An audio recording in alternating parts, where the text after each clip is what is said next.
When Nikon launched their Z cameras, one of our biggest concerns was that there was no 24-70 f2.8. That's such a key part of every professional's workflow for events, weddings, photojournalism, like just about everything. But Nikon did it. They finally launched the 24-70 f2.8S for their mirrorless Z system. So we wanted to find out how it compares against the 24-70E that we knew and kind of loved on the F-mount DSLRs.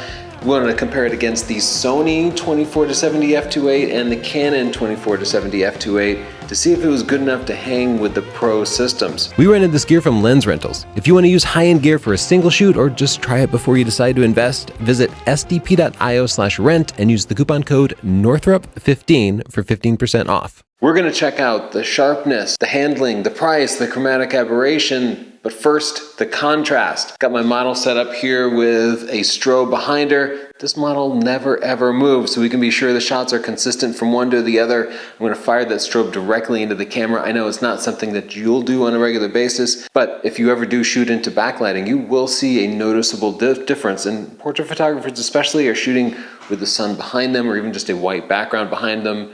It's a big part of image quality. Let's take a look at how they turned out.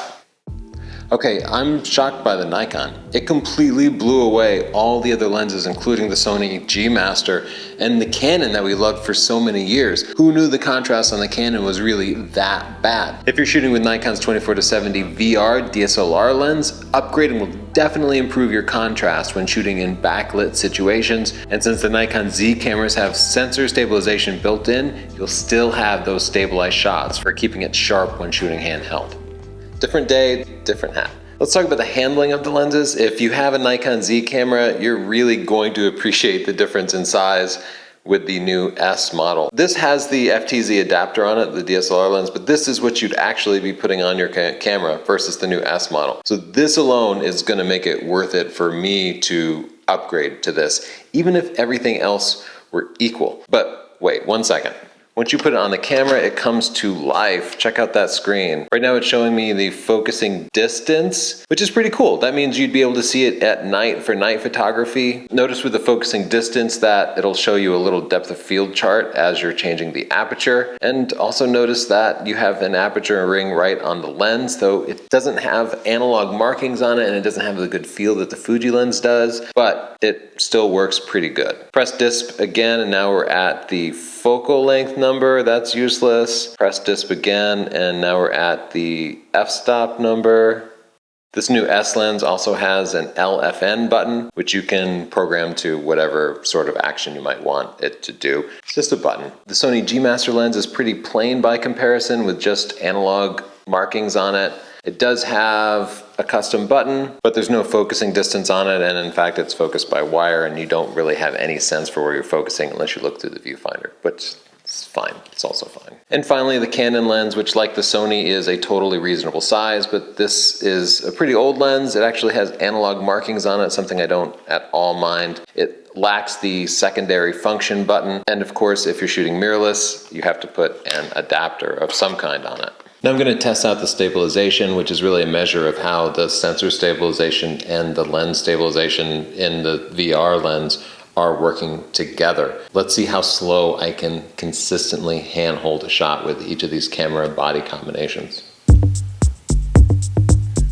In our handheld stabilization test, the optical stabilization of the Nikon VR DSLR lens outperformed the sensor stabilization of the Nikon Z7 and Sony A7R III by a full stop. So if you love shooting slow shutter speeds handheld, the older VR lens is still your best choice. The Sony A7R III's sensor stabilization outperformed the Nikon Z7 by about half a stop. Maximum magnification, that's how big you can fill the frame with a subject. It's not really the same thing as minimum focusing distance because some lenses focus breathe, like the focal length actually shrinks as you move closer to a subject. Here, the new Nikon 24-70 f2.8S is actually a little bit worse than the 24-70 f2.8 VR we're used to in the DSLR world. That lens gets ridiculously close up. This lens, it's a little bit further away. It's as bad as the Canon. In the middle, we have the Sony 24-70 GM, which got pretty close, but not as close as the old Nikon. And now for our sharpness test. I'm very particular about how I do this. I'm in the basement on a concrete floor. Nobody is on the same floor moving around. I've got the camera on a steady tripod with a delayed shutter. I'm in the maximum resolution mode that is supported by all the cameras at ISO 50 just to get as much possible information as possible. The lights have warmed up so they'll be nice and consistent. The studio scene back here is three-dimensional, so I can tell if one of the cameras front focused or back focused. So let's find out how sharp these lenses really are. The Nikon 24-70 f2.8s is so much sharper than the 24-70 VR. At 24 millimeters, the difference is even greater than at 70 millimeters. At the center, at the corners, everywhere. I didn't expect this, but the Z lens is about a third of a stop brighter in T-stops, probably because it uses a simplified optical design. It doesn't need those extra VR elements in there, and it can take advantage of a shorter flange distance. So yeah, you'll actually get cleaner images because you'll be using a third of a stop lower ISO when you're at the same shutter speed. Compared to the Sony G Master lens, the Nikon S lens is sharper at both 24 and 70 millimeters. The Sony cameras have lots of benefits over the Z cameras, but the 3-year-old G Master lens is holding them back. At both 24 and 70 millimeters, the sharpest lens was the 7-year-old Canon model. We mounted it to a Sony a7R III just so we could match the megapixels.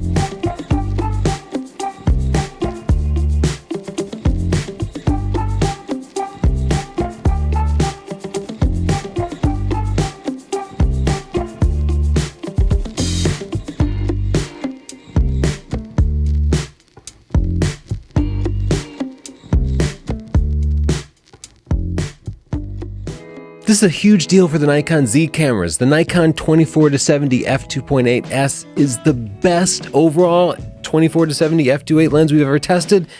And the 24-70 f2.8 is pretty much the most important lens in any pro lineup. Now, it's also only the first of the holy trinity of lenses for Nikon to release. They should be releasing the 70-200 f2.8 sometime later this year, and I think the 14-24 f2.8 should be coming next year. But we're starting to see the Z cameras actually fill out, so we no longer have to use adapted lenses. Everything we hoped is happening. These new mirrorless lenses, they focus faster, they're smaller, they're lighter, they're sharper, they're even brighter.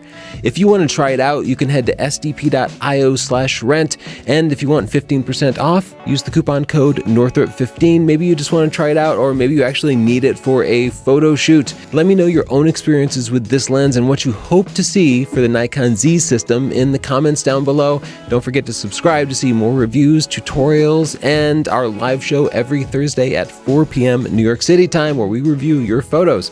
Bye.